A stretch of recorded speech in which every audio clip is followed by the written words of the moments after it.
Bom dia. Então hoje nós vamos dar continuidade ao módulo de Data House. Hoje, na aula passada nós terminamos falando um pouquinho sobre o Data Housing, né, do gerúndio, né, do ING.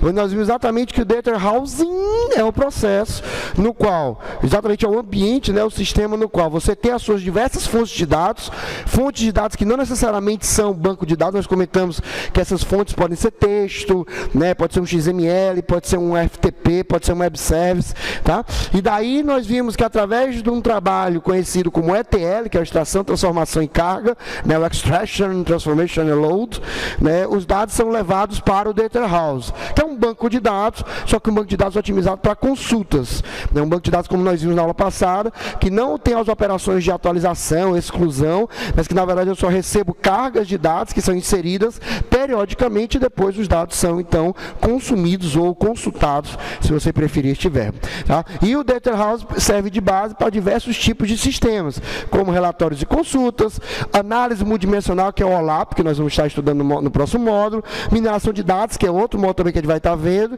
e também para aplicações personalizadas devido à sua característica de ser otimizado para a leitura. Então foi exatamente isso que nós vimos, né, nas aulas passadas, tá? E terminamos vendo na aula passada. E aí nós comentamos exatamente quais são, né, as partes, né, vamos dizer assim, os passos, né, algumas características, desculpa, que nós temos do Data House. Foi aqui que nós encerramos a aula passada. Nós vimos que o sistema de apoio à decisão envolve a extração de fontes heterogêneas, envolve a transformação desses dados, uma nova organização de dados, um hardware especial exclusivo e a exibição das informações de diferentes níveis e formas, como até comentei aqui o cruzamento de produto por filial, né, horário de venda, até cometer essa questão do cruzamento.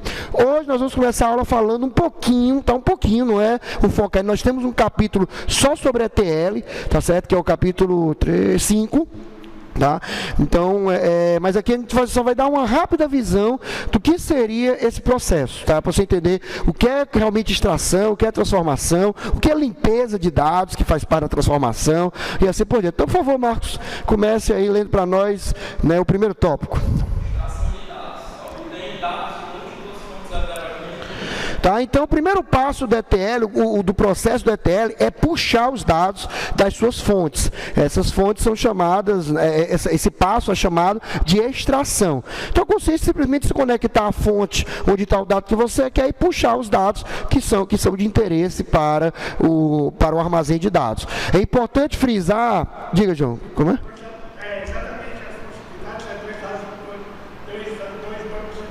2, 3, 10, 200 bancos de dados distintos, arquivos texto, e-mails, web services, pode ser qualquer tipo de fonte. É importante frisar na extração que não há, o ETL, ele não necessariamente vai sempre pegar o banco de dados inteiro. Porque se ele já pegou o banco uma vez, Marcos, o que acontece? Eu já tenho os dados antigos, eu só vou pegar o diferencial, ou seja, o que aconteceu desde o último processo de extração. Então, na verdade, o ETL, né, várias vezes é considerado um processo incremental. Ou seja, eu só pego, por exemplo, se eu fiz um ETL na quarta-feira passada e vou fazer outro hoje, para atualizar meu armazém, para atualizar meu Data House, eu só preciso pegar a movimentação que aconteceu de quarta-feira para cá, né, ou seja, de uma semana para cá. Não preciso pegar o banco todo de novo, tá certo? Dependendo, claro, do negócio. Mas, normalmente, você faz isso. Você só pega o que modificou de uma semana, enfim, do período que você fez, da última vez que você fez, para cá. Então, o ETL é um processo rápido. Na primeira vez, quando ele vai pegar o banco todo, aí a extração demora. Mas depois, uma vez já a base, né, lá no Data House copiada, os próximos processos de ETL vão só pegar o diferencial, ou seja, as diferenças de dados que aconteceram, né, da última vez que você fez o processo até agora. Tá bom? Julie, segundo... Sim, diga, João. Como é? Depende do negócio, pode ser de um dia só, pode ser de uma hora, tá? Tudo depende do conceito de tempo real para aquele negócio, que a gente vai ver no final desse módulo, tá? Júlio, segundo tópico.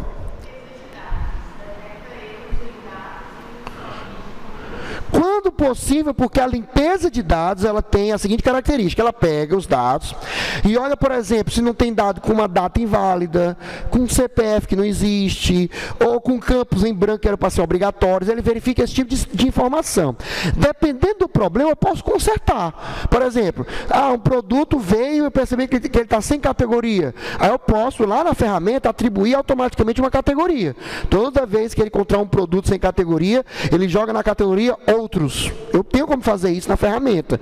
Agora, existem algumas situações que o dado realmente é inutilizável. Você tem tipo lá um cliente, né, o registro do cliente, aí tem assim, né, o código. Aí nome, A. Endereço, A. CEP, A. Ou seja, você sabe que é um dado que não... né, que está lá no banco, é uma sujeira que alguém fez de teste e nunca apagou. Nesse caso, a ferramenta de limpeza é legal, né, da ferramenta de ETL e o processo de limpeza é legal, porque tu consegue redirecionar um registro. Então, se tu pegar um registro que está errado, tu pode simplesmente excluir desse processo. Chegar, não, se o registro tiver com esse campo em branco, ou esse campo em branco, descarta. Ou seja, ele nem leva para o data house, porque se ele levasse para o armazém, geraria problemas na hora de tomar decisão, porque geraria problemas na geração da informação. Então você pode limpar no sentido de ajeitar, como a gente diria, né, o cearense, né, você pode ajeitar ou descartar. Tá? Então você tem na limpeza, você tem essa possibilidade. Tá bom? Continue, Júlio, terceiro passo.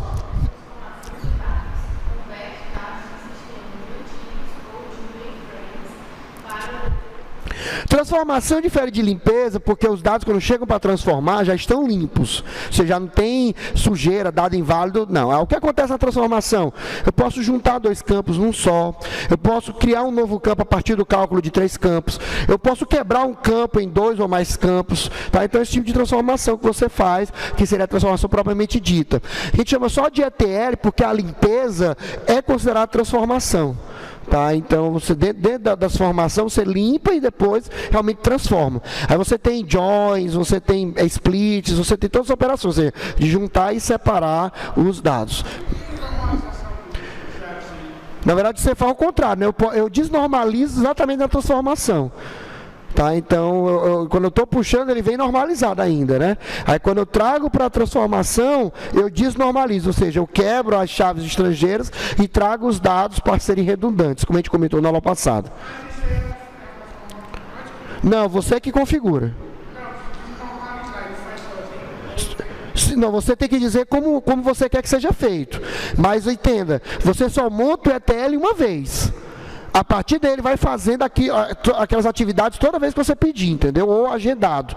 Então você projeta o ETL e depois ele pode ser executado 1 milhão de vezes, entendeu? Então é nessa linha, tá? Marcos.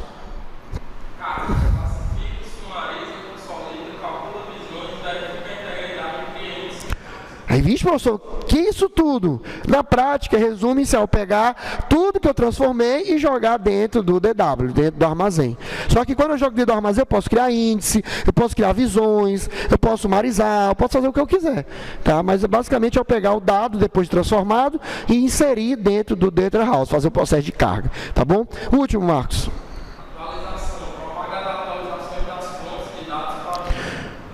Data Warehouse, né? Então em inglês, tá? Ou seja, é exatamente como eu comentei, você pode fazer esse processo de ETL várias vezes, mas não precisa toda vez pegar o banco inteiro. Eu posso só pegar o que foi modificado da última vez que eu fiz o ETL, só isso, tá bom? Nós não se preocupe, nós vamos ter um módulo só de ETL, tá? Onde eu pretendo examinar no laboratório, a gente até fazer realmente a montagem de um ETL simples para você ver como realmente funciona, tá? Como planejar o armazenamento de dados de um DW? Então vamos falar agora exatamente do principal conceito da aula de hoje. É uma pena quem faltou hoje, porque um dos principais conceitos vão estar sendo vistos agora. Né? Então você, se estiver assistindo a aula porque faltou, né, seu irresponsável, por que você faltou? Né? Mas ainda assim o tio é bonzinho, está gravando aqui para você relembrar, né, esse conceito que a gente viu aqui em sala. Tá? Datamart. Datamart é exatamente a célula dentro de um data house. Se a gente imaginar que um data house, um armazém de dados, é como se fosse um tecido, não um tecido, né, humano, né, um tecido de pele, por exemplo, então o datamart seria a célula, ou seja, a menor unidade que você trabalha dentro de um data house. Julie, Primeiro tópico ou subtópico? O Data House. Tá, então o Data House é um armazém de dados de toda a empresa, todo.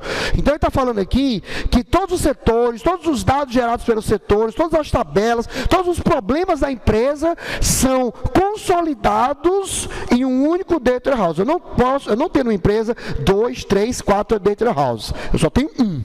Esse um aborda todos os problemas que você, né, já perguntou, que você pode perguntar da sua empresa. Só que você ter tudo isso já de uma vez é muito complicado.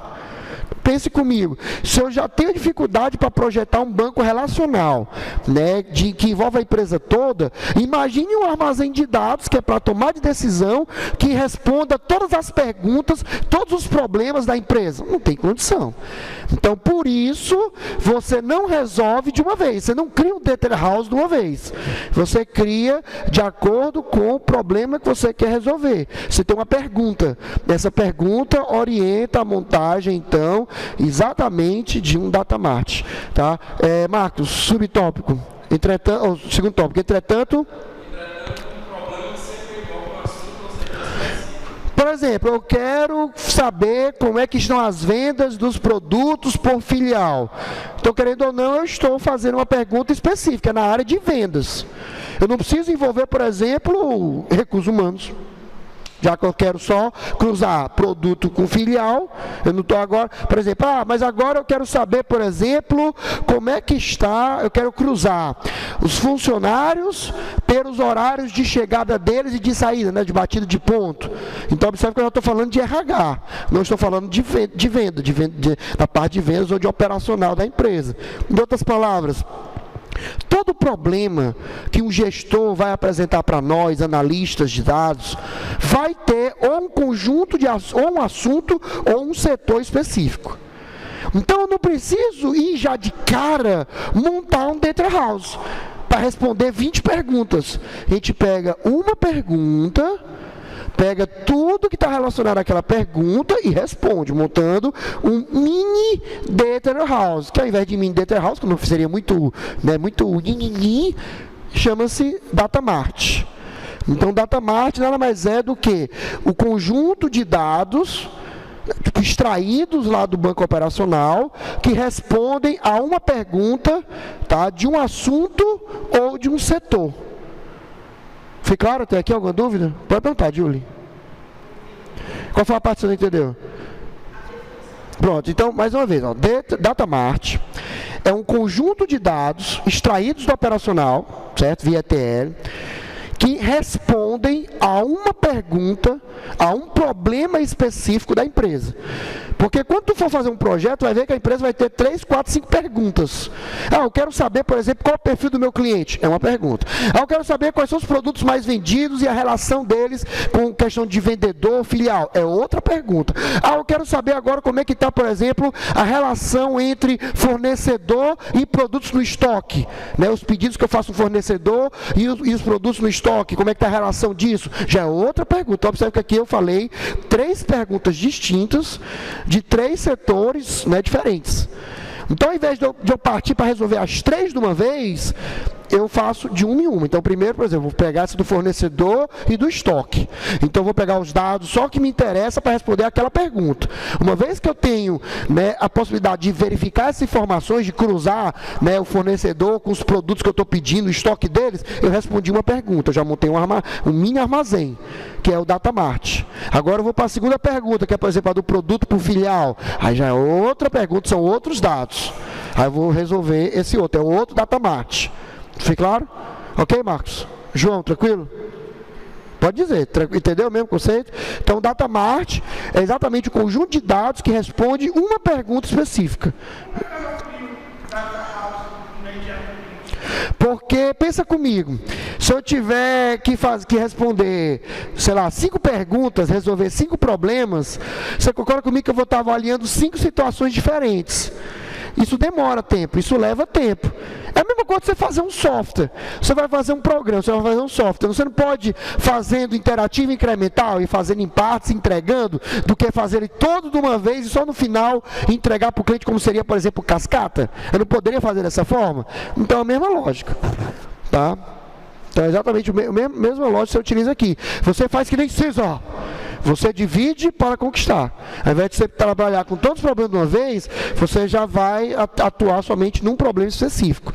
Tá? Então, seriamente, esse é o objetivo do Data House. Tá?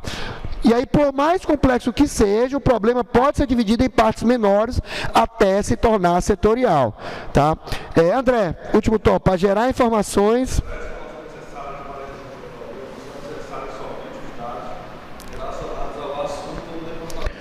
E eu comentei isso na aula passada. Na aula passada, quando a gente falou, por exemplo, da atualização dos dados do cliente, a gente só leva para o Data House, né, o que interessa.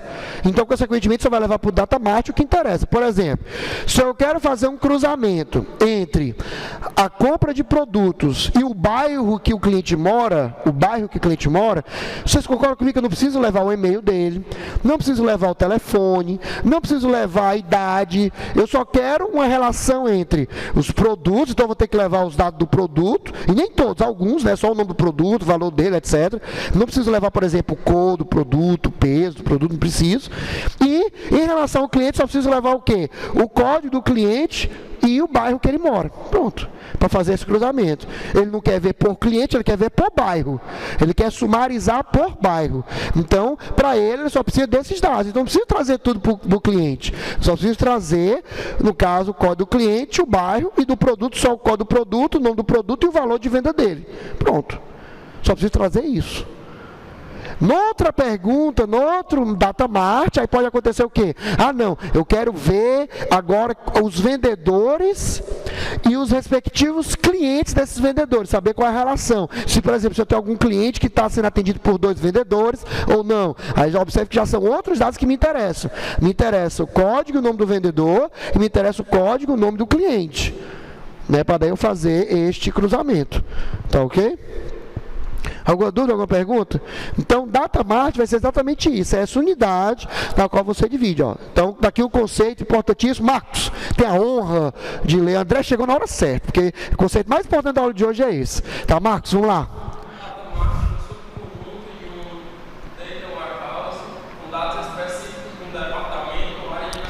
Continue, por favor.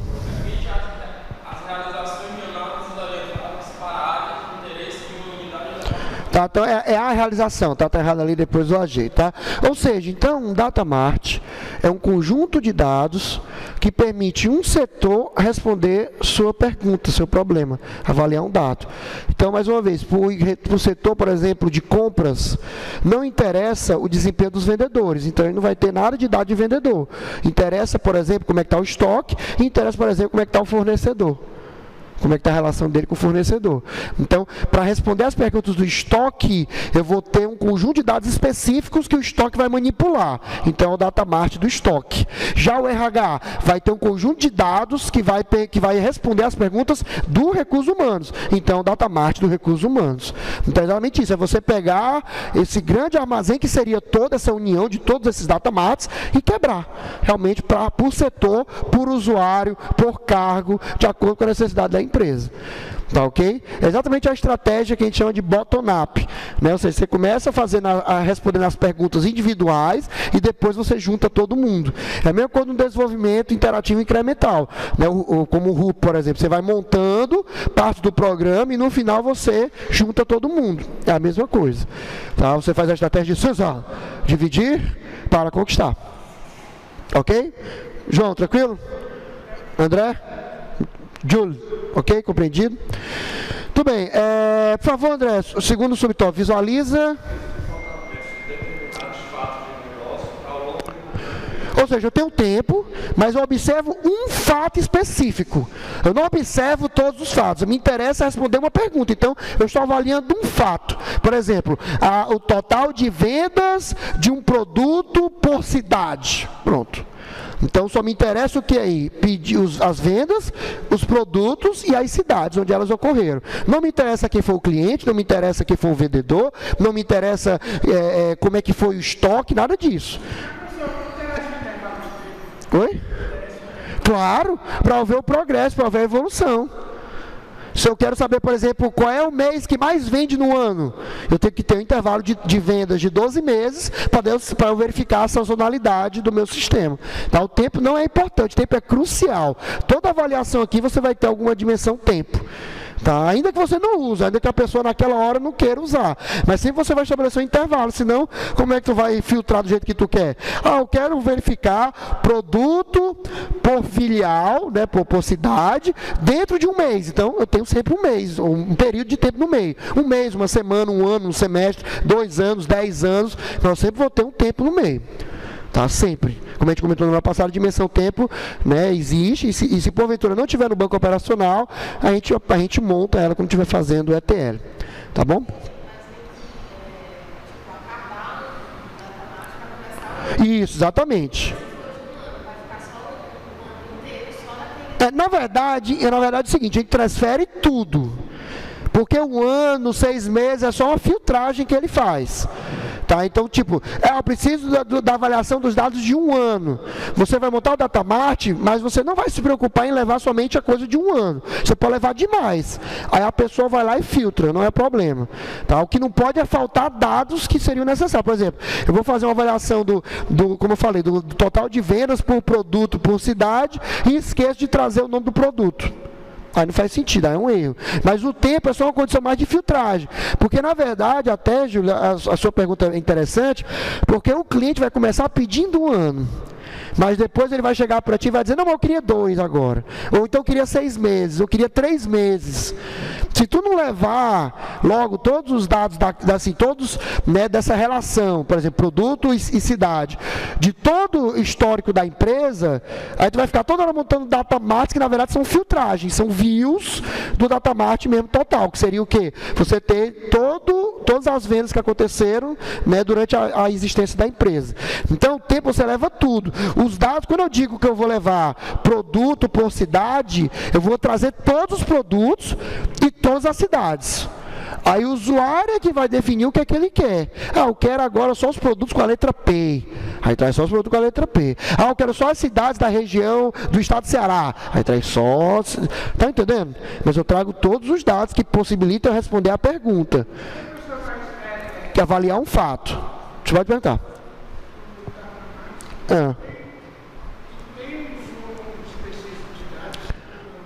O que é que você chama de volume específico? Diga aí, exemplo. Mais de 1 ano já seria um data. Não. Você pode ter, excelente pergunta. Você pode ter o seguinte, você pode ter 20 anos. 20 anos de dados. Mas se todos esses 20 anos respondem uma única pergunta de um único departamento, é um datamart. A questão aqui não é o tempo é só um critério de filtro, é só um ERE da consulta. Na verdade, o que vai dizer ou não se é um datamart é exatamente, João, o setor ou o fato avaliado. Por exemplo, estou avaliando as vendas por produto e por cidade, é um fato. Se eu quiser, outro fato totalmente diferente, estou avaliando a quantidade de produtos adquiridos dos meus fornecedores, de acordo com a categoria deles. Já é outro fato. Então observe, até o nome fato vai se tornar cada vez mais comum, que a gente vai ver depois, né, que existe uma tabela especial chamada fato, que é o que consolida tudo isso. Então sempre avalio, João, um fato. Qual fato? As vendas da empresa, como foi o primeiro exemplo aqui, as vendas de produtos por cidade. Pronto, isso é um fato. O tempo é só um critério de filtragem. É só eu vou lá, eu quero isso. Da mesma forma que eu poderia filtrar o produto, poderia filtrar a cidade. Entendido? Não, aí não tem limite. Pode chegar a teras aqui que não tem problema algum. Tá? É voltado para isso mesmo, a ideia é essa, eu ter teras de dados que me permitam eu ter respostas.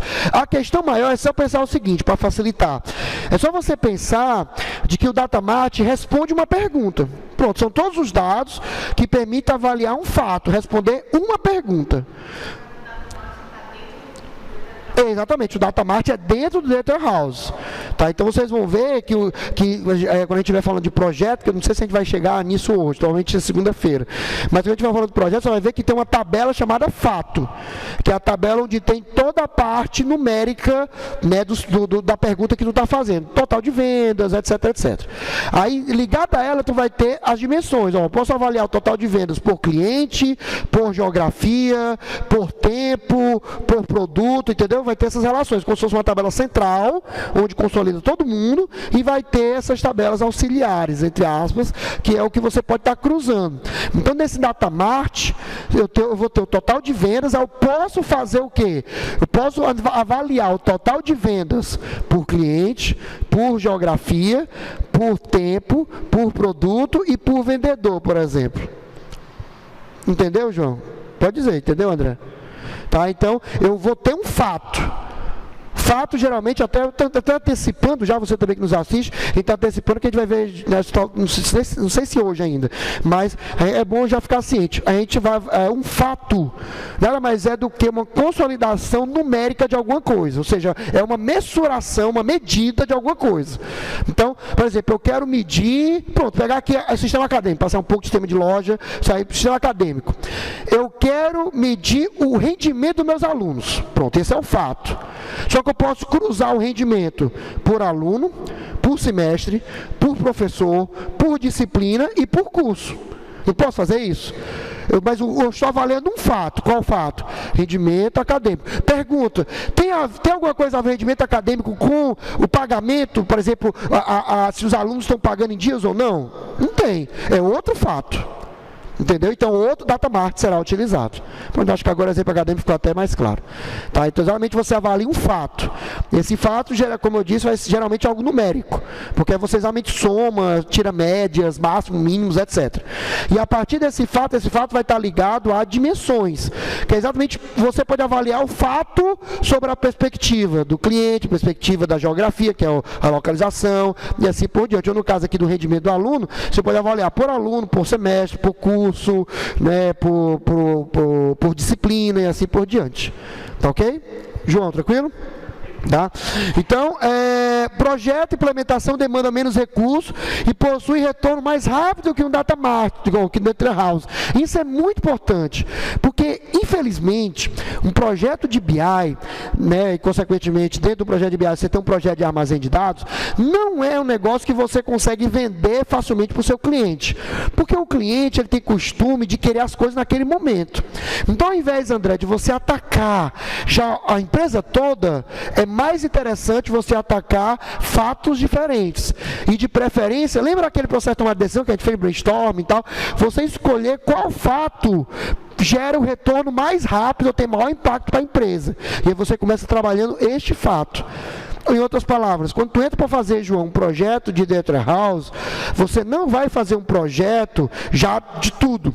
Você primeiro pega um fato, e de preferência um fato muito importante para a empresa, e resolve. Ou seja, monta o Datamart. Porque a partir daí, você leva menos tempo, porque o Datamart realmente exige menos do analista, e você entrega mais rápido. Entregou mais rápido, o que é que vai acontecer? O cliente, então, já vai começar a usar. E na hora que ele começar a ver os benefícios do Datamart, ele se empolga. Ele vai chegar, rapaz, não é que funciona mesmo? Faça agora esse problema aqui, faça agora esse outro. Ou seja, torna-se um sistema retroativo. Ou seja, né, de retroalimentar, desculpa. Ou seja, eu fiz um Datamart, aos benefícios que eu consigo com ele, eu já uso como investimento para a criação de novos. O investimento gerado por esses novos retroalimenta e aí fica um processo, um ciclo, né, bom, né, de geração de valor para o negócio. Tá, okay? Então, você nunca vai atacar fazer um Data House de uma vez. Professor, posso fazer? Na verdade, poder pode. Até um dos T10 provavelmente que vocês vão fazer é da HP, que fez o Data House dela de uma vez só. Então, que a gente chama de Data House corporativo. Pode, mas só que, para você ter ideia, a HP levou 3 anos, para colocar o Data House no ar. Ou seja, passou-se 3 anos com o projeto, o pessoal fazendo, e os usuários a ver navios. Mas eles já esperavam isso, porque eles decidiram fazer uma abordagem de fazer logo tudo de uma vez. Claro que tem um benefício, a gente vai discutir depois isso, né, provavelmente na próxima aula. Quando você faz tudo uma vez, você tem o benefício do custo, é mais barato. Ou seja, não, professor, é mais barato. Eu vou provar depois por quê. Né? Diga.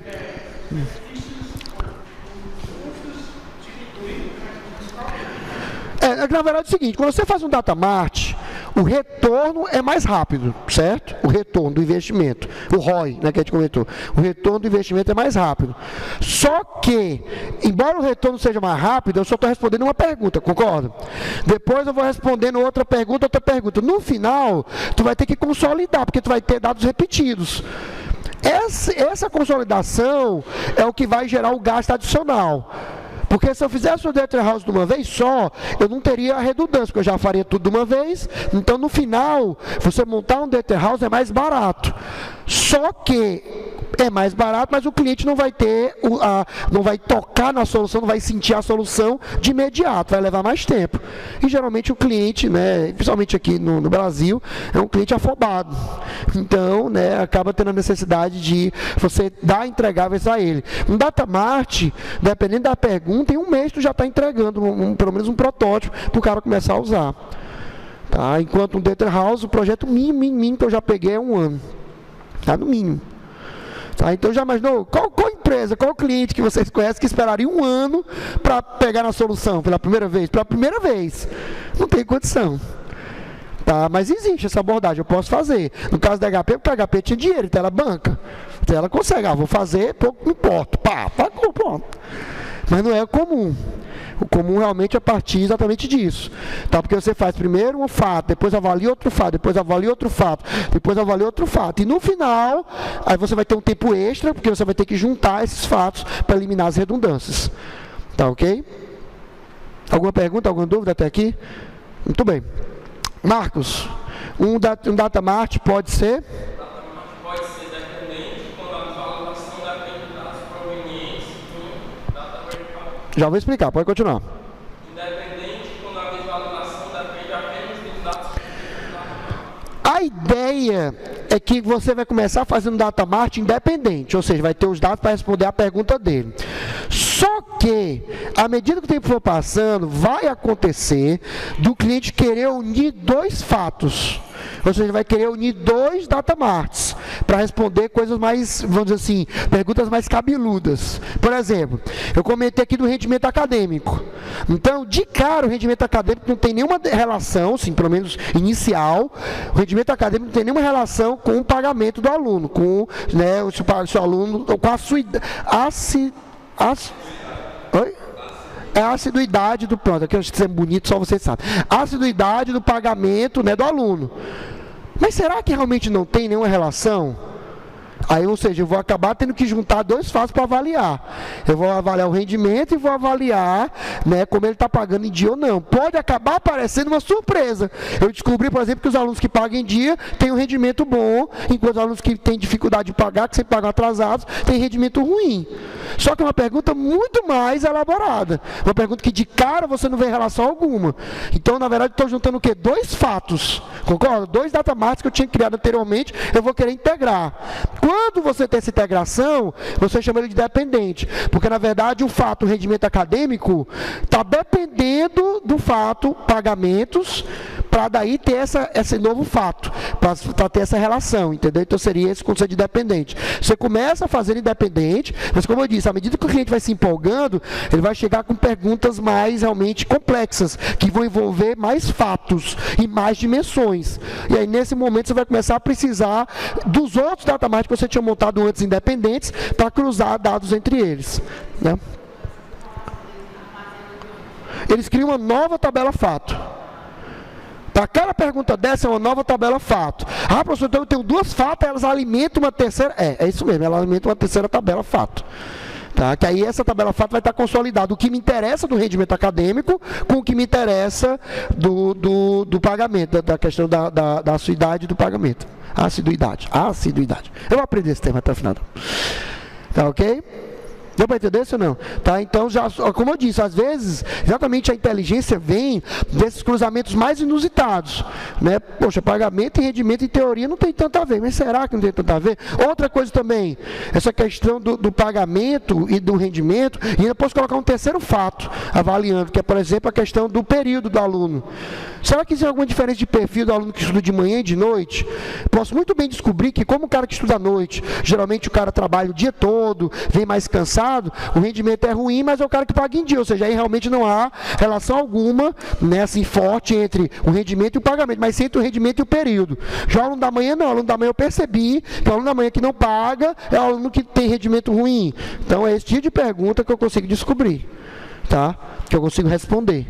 Mas como eu estou dizendo, é uma pergunta que você não pensa assim de cara, não é uma pergunta que um gerente normal vai sentar e vai, vou pensar nisso. São decisões estratégicas, porque aí você vai tentar tomar uma decisão. Se eu perceber que tem uma relação entre rendimento e o pagamento, então eu vou pensar, poxa, como é que eu posso estar fazendo para melhorar isso? Como é que eu posso estar facilitando para o aluno para melhorar o rendimento dele e garantir que ele pague em dias? Né? Então é isso que você vai estar fazendo. Tá ok? Lá vem Douglas. Alguma dúvida, alguma pergunta? Muito bem. Pois é, esses alunos tipo Douglas que não prestam. Ô Douglas, bom dia, tudo bom?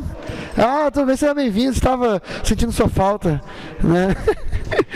Tá ok? Então, mas como padronizar os dados em Data House quando essas fontes são heterogêneas, né? Então você pode ter durante o ETL, então você pode usar durante o ETL um banco de dados intermediário chamado ODS, Operational Data Store. Tá, então, por favor, Marcos, lê para nós o primeiro tópico. O que é um ODS? É uma área para armazenamento intermediário dos dados de produção, antes de carregá-los no. Tá? Anteriormente era um repositório temporário, portanto descartava após a carga do Data House, né? Atualmente também chamado de Dynamic Data Storage, e ganhou um caráter permanente. O que é que eu estou querendo dizer com isso? Estou querendo dizer com isso o seguinte: dependendo da situação, eu posso montar um banco de dados intermediário. Tá? Ô Douglas, por favor, Douglas, os caras jogando. Pronto, pode dar aqui, me dê aqui, João. Pode me dar aqui. E aqui coloca as pilhas aqui para você. Então, como eu estava comentando, quando você tem um ETL, só um instante, eu estou colocando aqui. Quando você tem um ETL, você pode, me dar a tampinha, você pode guardar temporariamente os dados, pronto aqui, num banco temporário. O que esse banco temporário faz? É exatamente para ele, é como se fosse um TempDB, é um banco para guardar dados previamente transformados, enquanto você espera os dados de outra fonte. Por exemplo, eu posso ter a seguinte situação: imagina que eu estou trazendo dados, Marcos, de dois bancos. Eu estou trazendo de um banco local e estou trazendo dados de um banco que está, por exemplo, lá no Cariri. Tá? Lá em Juazeiro do Norte, Barbalha, Crato, etc. Lá no Cariri, os outros dados. Então, claro que você já sabe que o tempo para trazer os dados lá do Cariri vai demorar um pouquinho mais, porque vai usar uma rede e tal. Então, o que acontece? Quando eu estou fazendo o processo de ETL, embora comece, né, a extração no mesmo momento, mas pode acontecer, e provavelmente vai acontecer, de que o processamento de dados, o processamento, a transformação dos dados locais vai ser mais rápido do que dos dados que estão chegando ainda, concorda? Então eu preciso guardar, André, temporariamente esses dados num canto, enquanto eu espero o restante ser processado. Esse local é chamado de ODS, tá ok? Só que aqui a ideia, porque é o seguinte: antes o ODS era um repositório temporário e que você só usava o PTL. Você só usava para realmente esperar enquanto outras etapas do ETL estavam sendo finalizadas. Como se fosse um terceiro banco. Tá? Só que, como eu estava comentando, antigamente ele só era usado só para o ETL. Só que o que foi que o pessoal percebeu? Poxa, se eu já tenho os dados de uma certa forma tratados nesse banco, por que não utilizar para algumas respostas de curto prazo? Então a ideia é exatamente do ODS, por isso que é operational, né? Ou seja, operacional. O que eu estou querendo dizer com isso? Pensem comigo, eu estou trazendo os dados das vendas, certo? Tanto daqui do meu banco local de Fortaleza, quanto do meu banco lá do Cariri. Terminei de transformar os dados de Fortaleza, estou esperando os do Cariri. Aí vem André e quer consultar como é que foram as vendas na última semana, ou nos últimos 3 dias, aqui em Fortaleza. Ele não já tem os dados daqui de Fortaleza? Então ele pode acessar, fazer uma consulta, fazer a avaliação dele, a análise dele, enquanto o ETL está trazendo os dados, né, lá do Cariri. Ou seja, eu estou utilizando os resultados intermediários para já responder perguntas, né, mais elaboradas, não tanto quanto no Data House, tá, mas mais elaboradas que envolveriam muitos joins. Porque pensa comigo, nós já comentamos isso em aulas passadas. Quando eu estou trazendo lá do operacional, eu não desnormalizo, eu não junto todos os dados. Então, ao invés de... Então, muitas vezes eu posso ter uma consulta, João, que o cliente lá no operacional ia usar 5, 10 joins, e que no ODS eu já tenho tudo pronto, é só uma tabela. Eu só faria o quê? Uma consulta direta nessa tabela. Tá? E aí, por isso que eu posso estar usando esse banco. Não, porque a ferramenta de ETL é esperta demais. Você consegue definir exatamente paralelismo, o que é que pode ser feito junto, o que é separado, você consegue ter esse... É um fluxograma. As ferramentas de ETL, vocês vão ver que, vocês já viram, né, fluxograma, que é esse quadradinho com a setinha, né, e tal, que vai dando a direção. Então, no ETL, é como se fosse um fluxograma. Você monta lá, primeiro passo, extrair os dados do banco tal, aí segundo passo, extrair o banco do dado tal, aí daqui quebra, eu posso fazer do jeito que eu quiser, monto um fluxograma mesmo, que vai dizendo cada passo, e aí eu vou ter momentos que eu posso ter passos em paralelo. Então eu posso ter exatamente, enquanto eu estou puxando dado de um banco, eu posso também estar puxando dado de outro banco. Se eu terminar, ele vai para o próximo passo, por exemplo, que é criar o ODS, para daí disponibilizar para consultas rápidas, consultas operacionais. Lembrando, o ODS não é o Data House e nem é o Data Mart. O ODS é um banco operacional, mas é um banco operacional que eu aproveito o processo de ETL para responder perguntas de curto prazo, por isso operacional. Perguntas de tipo, eu quero saber as vendas do último dia, da última hora, da última semana. Tá? Essa é a ideia. Pode gerar, se você quiser. No ETL você pode gerar. Durante o ETL ele pode gerar metadados e daí colocar já nesse banco também.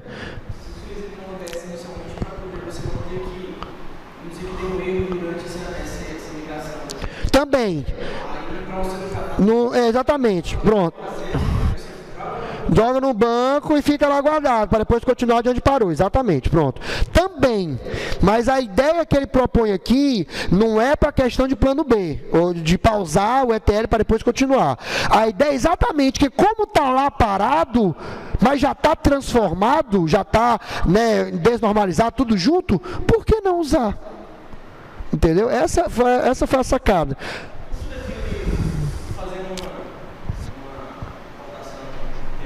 Se eu quero, por exemplo, fazer um Data Warehouse para poder pegar o histórico do cliente junto, tipo assim, histórico de vendas,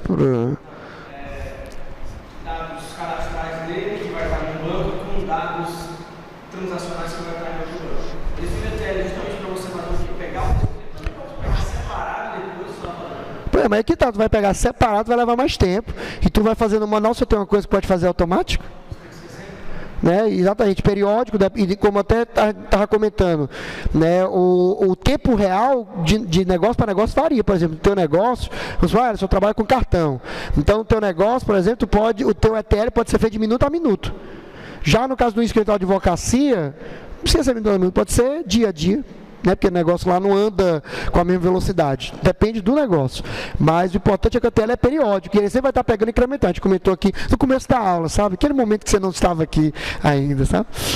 Tá? Mas é isso mesmo. Respondi a pergunta? Tá certo? Então, na verdade, e não é só 2 fontes. Eu posso ter 20 fontes e não necessariamente bancos de dados. A gente comentou aqui que o ETL pode pegar de web service, XML, FTP, arquivo texto, Excel, de qualquer fonte. Você coloca todas elas para ir puxando de acordo com a necessidade. E durante esse processo, os dados já transformados eu posso guardar num banco, né, que seria o ODS, para que os relatórios que os gerentes geram acesse esse banco e não o operacional em si. Porque, mais uma vez, vez, muitas vezes vocês pegam empresas, chegam em clientes que eles têm relatórios que usam 10, 15 joins. Isso consome muito do SGBD. Então, se tu tem um banco separado, num servidor separado, que é o caso, pode ser o mesmo servidor do Data House, né? Servidor separado, que aí os relatórios, ao invés de puxar do operacional, podem puxar dele para ter a mesma informação, por que não? Entendeu? Essa é a sacada. Tá ok? Instâncias, embora você possa instalar instâncias, mas só se você controlar os processadores e memórias, porque senão vai estar concorrendo pelo mesmo hardware. Não faz sentido do mesmo jeito. Tá bom? Então é mais nessa linha. Ok? Falando ainda de ODS, deixa eu ver aqui. André, por favor, pode ser interessante? Deixa eu passar aqui. Pode falar. Exatamente, ou seja, eu crio esse ODS, esse banco operacional, mas já desnormalizado, né, antes de colocar no Datamart. Tá, exatamente, né, porque eu estou esperando uma outra fonte, estou esperando outro processamento, esse tipo de coisa. Tá? Pode mandar.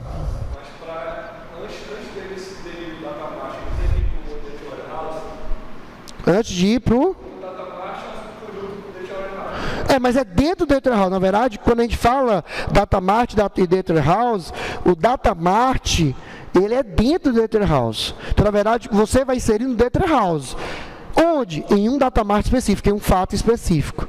Entendeu? O Data House são vários fatos. Você vai ter exatamente um fato desse específico.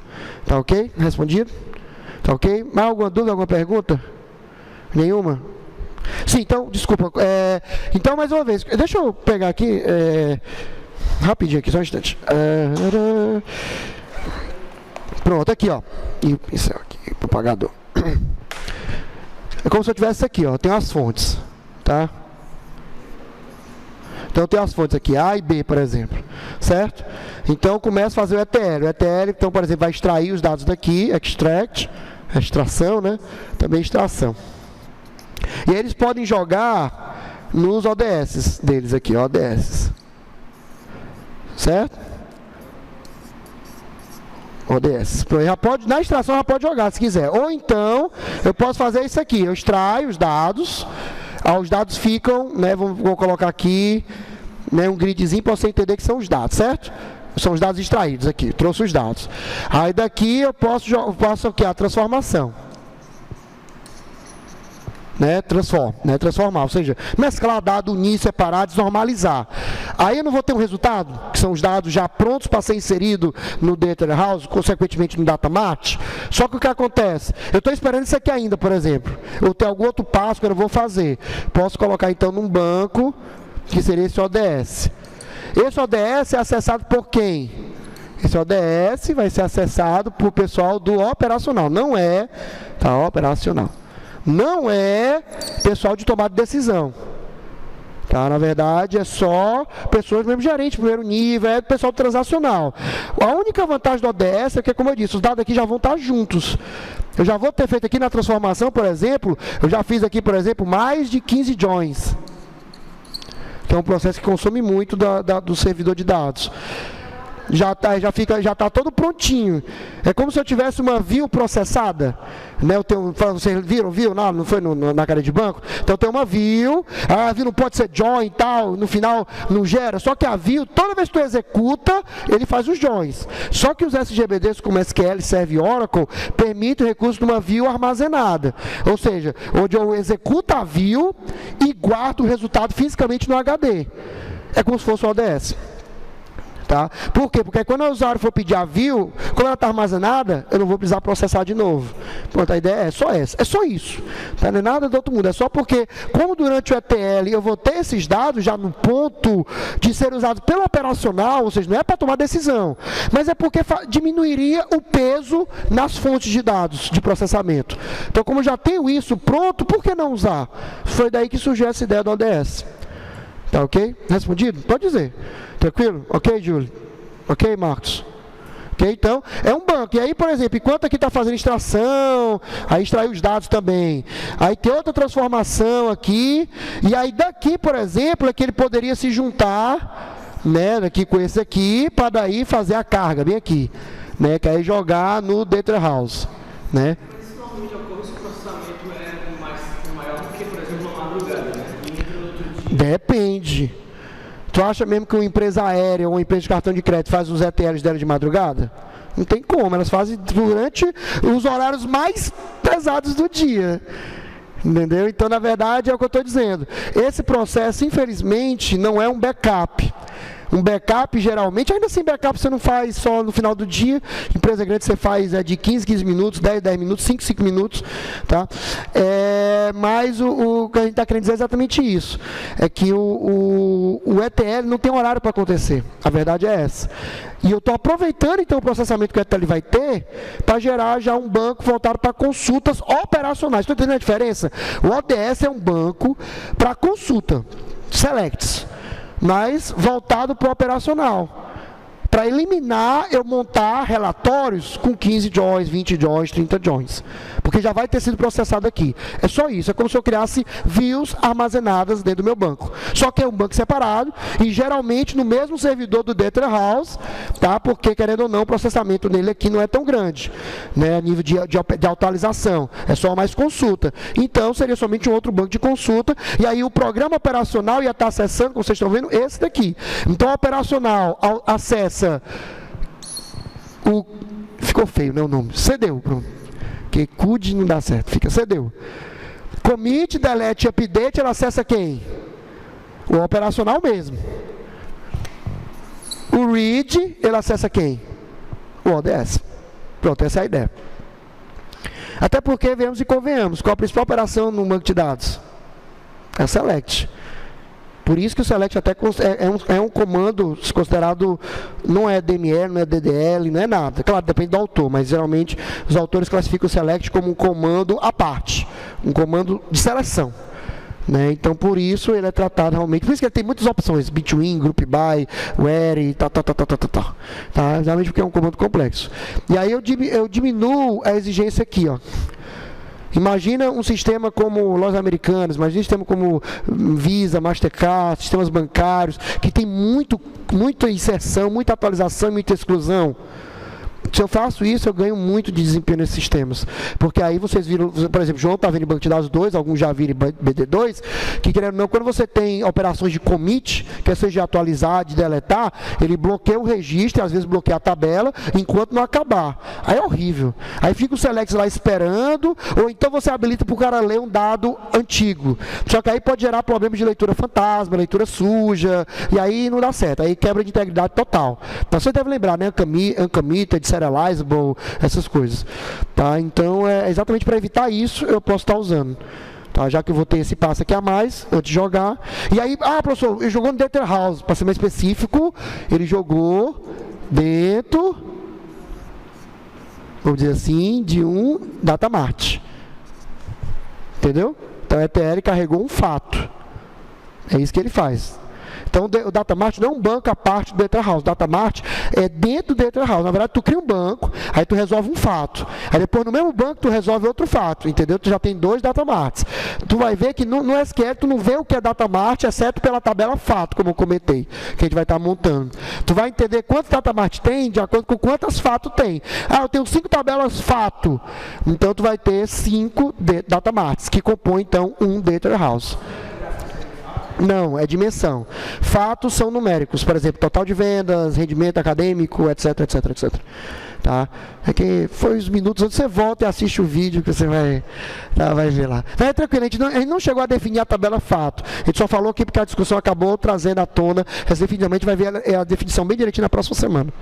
Tá ok? Alguma alguma pergunta? Nenhuma? Para encerrar o slide, acho que é a aula de hoje, deixa eu ver.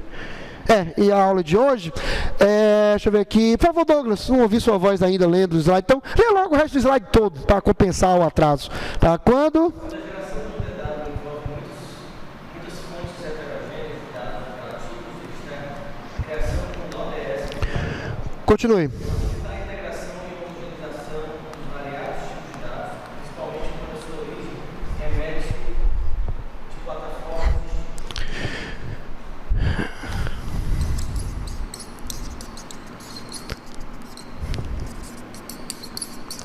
SQL mais SQL, tá? Eu posso fazer essa montagem, certo? Mas eu também posso fazer esta montagem. certo? Você que escolhe como é que vai ficar o ODS, tá? Pode, no ETL você pode trazer de qualquer fonte, jogar em qualquer fonte. O Data House pode ser no Postgre, tá? Problema algum. Que define é o ETL, tá? Então, ó, quando eu jogo o ODS de dois bancos totalmente distintos, quando eu pego os dados, desculpa, que eu extraí de dois bancos distintos, ou até mesmo, vou esticar a baladeira.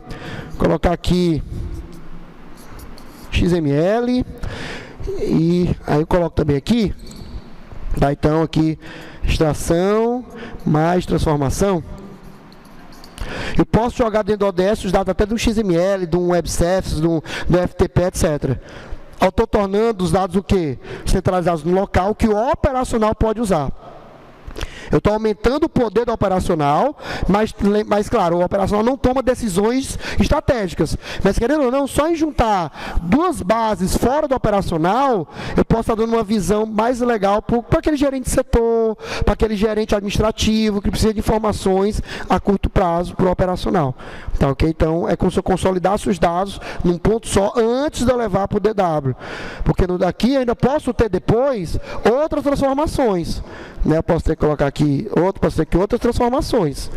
O ODS pode ser criado em qualquer ponto, desde que seja um ponto que te interessa, para responder as perguntas dos teus gerentes administrativos. Então, ok, essa é a ideia. Ok, André? Pode dizer se não tiver entendido alguma coisa. Então, acho que ficou claro, né? Ok, Júlio? Tranquilo? Alguma dúvida, alguma pergunta? Então, lembrando, é obrigatório ter ODS? Não, não é obrigatório. Eu posso fazer só a extração, transformação e a carga no DW. Agora, se você perceber que você tem relatórios, né, no seu aplicativo que envolve muitas junções, muitos dados, muitas leituras e tal, e que esses dados desse relatório estão sendo levados para o Data Mart, né, para o Data House, você pode montar um ODS no meio da história só para melhorar o desempenho dessas consultas. Tá ok? Só para isso. Tá bom? Alguma dúvida, alguma pergunta? Douglas, termine, por favor, sua participação. O último subtópico. Nesse cenário, o ODS é conhecido como Staging Area. Tá, então, que é isso, rapaz? Em inglês, Staging Area. Tá, então, exatamente porque o staging é como se fosse uma área que eles chamam, um americano considera o staging, como é que eu posso traduzir? Que staging seria tipo, como se estivesse num intermediário, tipo, ele estivesse nivelando, né? Então, como é um banco que ocorre no meio, é como se fosse é como se o staging fosse o equivalente a predecessor, ou seja, antecessor. Então, ou seja, é um estágio antecessor do final. Por isso que ele... Oi?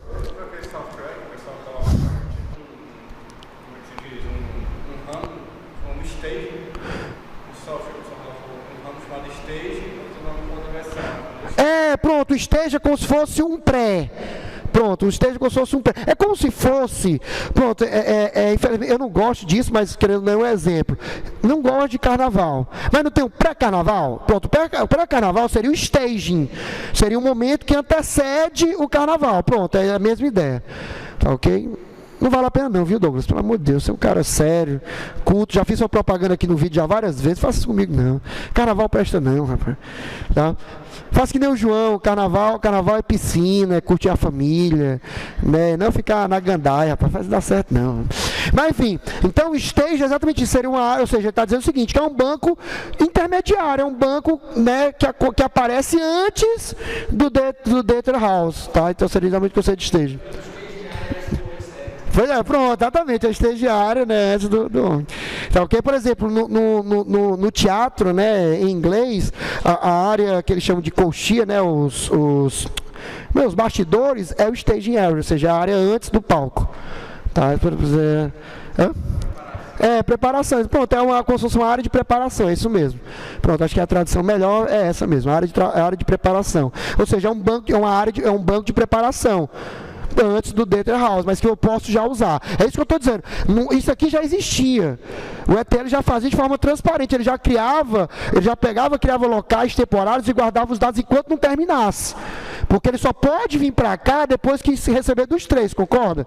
Depois que eu recebesse dos 3, que tivesse aqui, é que ele poderia continuar aqui, concorda? Só que eu posso utilizar, foi essa sacada. O cara chegou, rapaz, vou usar isso aqui já para operacional, que é o diminuir a leitura. Pronto, esse é o objetivo do ODS. Só isso. Tá ok? Alguma dúvida, alguma pergunta? Próxima aula a gente vai estar vendo já os modelos, né? Provavelmente a gente vai estar vendo tabela fato, né? Tabela dimensão, né? Vai entender, por exemplo, geográfico, o que é dimensão e não fato, tempo também é dimensão, essas coisas. E a gente vai estar falando já de modelagem mesmo, tá? Que é o esquema estrela e o floco de neve, tá bom? Que é o Star Scheme e o Snowflake Scheme, ok? Então, alguma dúvida mais sobre a aula? Então, antes de ir embora, viu? Antes de ir embora, não é agora não, Júlio. Antes de ir embora, né, vou primeiro só encerrar a gravação, até porque o que eu vou falar agora o pessoal do vídeo não pode saber, né? Aquele negócio do começo da aula que a gente estava discutindo, eu, você e João, né? Então, para você, né, que nos assiste, tá certo? Nada demais, só uma avaliação surpresa, tá? Então, para você que nos assiste, né, que nos prestigia, né, continue assistindo aí. Se for você assistir agora na época de Páscoa, boa Páscoa, né, que a gente está na véspera da Páscoa, né? Um abraço, que Deus abençoe você e até a próxima.